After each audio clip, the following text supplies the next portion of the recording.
Oh, you think he just turned in to watch you? Some people maybe had other things to do. We've had this discussion many times, as a matter of fact. Early on, SGA comes down awkwardly.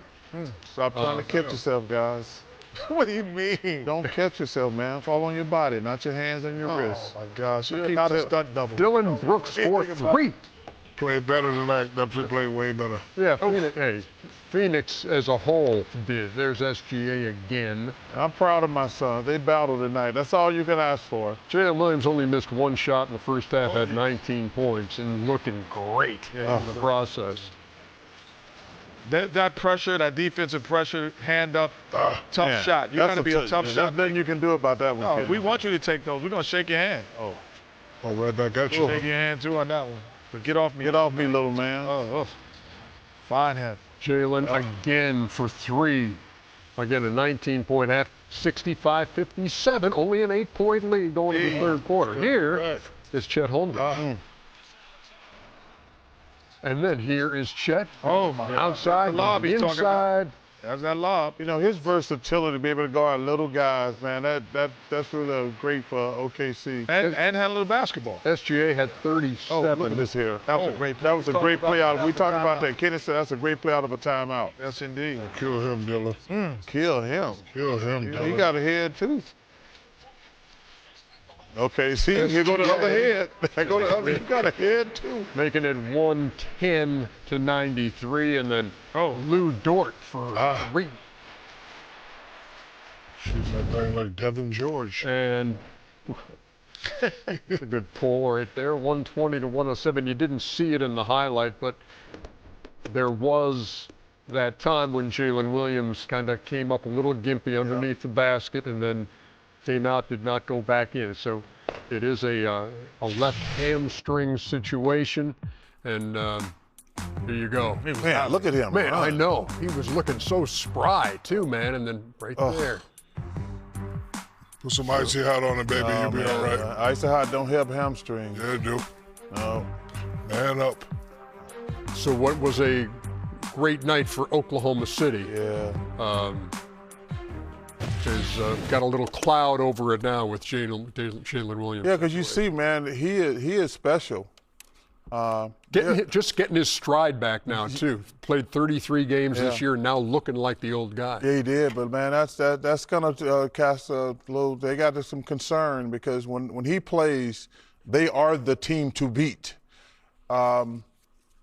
In fairness, they probably the team to beat without him. But that's what I was going to say. They're the team. They're definitely the team to beat with him. Yeah, the difference is they can win without him.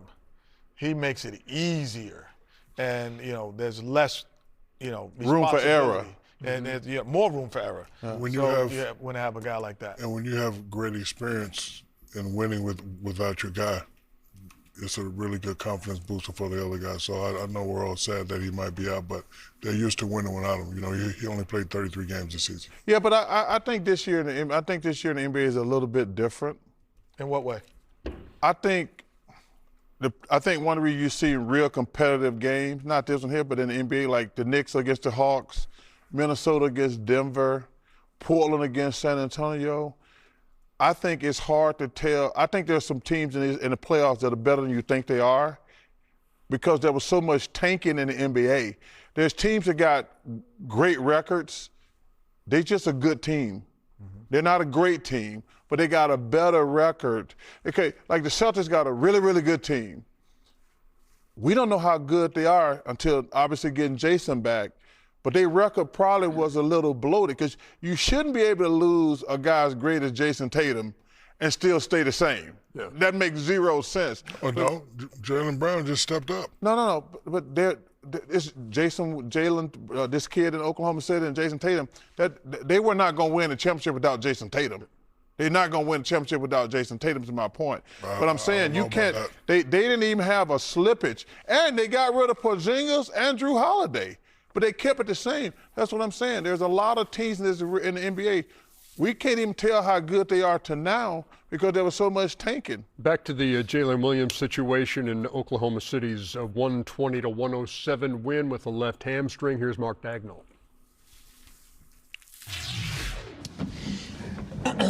I know there'll be a Dub question. So we think he aggravated his left hamstring. We'll take a look at him here over the next couple days, and we'll update you guys appropriately. Mark, as you mentioned before the game, no two games followed the same script. What did you sense as kind of the overall flow to this one tonight, and the way that you guys were able to overcome, a fourth quarter run that they tried to throw at you? Yeah, I thought, a large difference in the game was Phoenix. I thought they had a sharpness tonight that was impressive. I thought, like I said, after game one, you have to pace with the series because each team has the same opportunity to improve, and I thought they improved night to night and put us in some tougher spots. So things we can learn from. I thought we did a really good job building the lead that we did in the third, heading into the fourth. Obviously, the fourth was a little wacky. We'll watch that. Some of that, I think, was shot making. We had some good ones that didn't go down, and then other parts of it, I think, were controllable. So definitely stuff to take from the fourth quarter, but generally, it was a good win. We built a strong lead, and we're up. Hey, it's Inside the NBA, and it is presented by McDonald's, coming to you live from Studio J in Atlanta.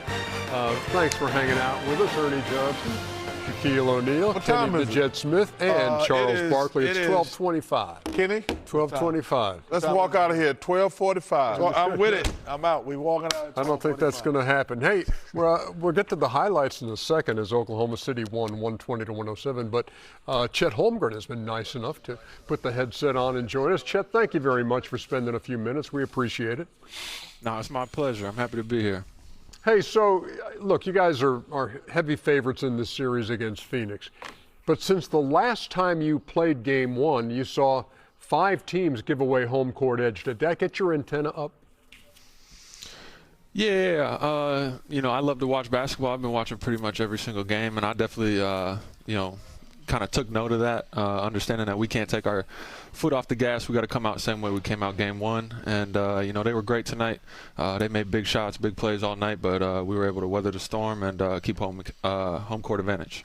Speaking of taking your foot off the gas, you guys had a big lead late there, and then they cut it to 10. I know you guys weren't worried, but when you called the timeout, what was the message to the team?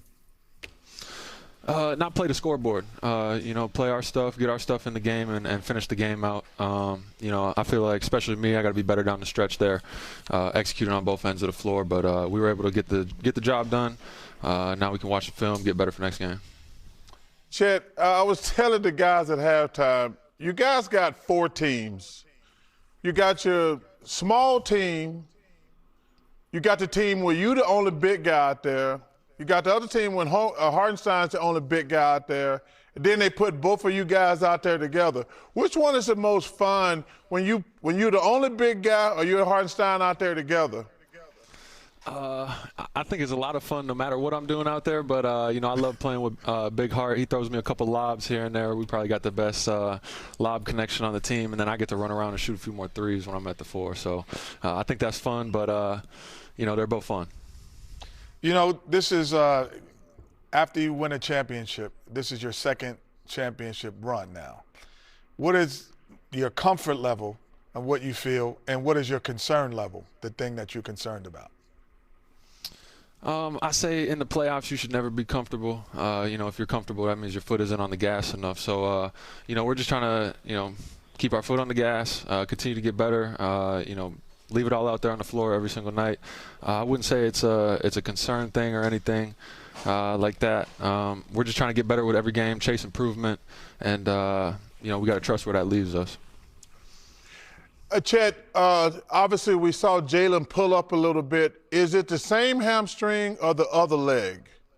Honestly, I didn't see the play. I didn't even see what happened. I just looked up and noticed that he wasn't out there in his normal rotation. And I was asking around, and he was back in the locker room. I don't know what happened, but that's going to be up to the medical staff to fill you guys in. I have no idea, but I hope it's nothing serious. Great answer, Chet. Snitches get stitches. Don't tell them nothing. Chet, 19 points, 8 rebounds. It was left hamstring, and it was and 4 blocks. Yeah, it was a different Don't tell them hamstring. nothing, Chet. It was a different one? Okay, that's better. 19, 8, and 4 blocks for Chet Holmgren. Thank you so much. That was pretty short and painless. Thanks for doing it. Appreciate y'all. Got y'all out of here early tonight. We wish, Chet. Okay, 120 to 107. Yes, it was. Out to the It's the left hammy. It was the right before. wow. So we'll see. You win a game and you got a series under control, and now you got to worry about that. Because you know those hamstrings, man, those things are temperamental. Nothing to be messed with.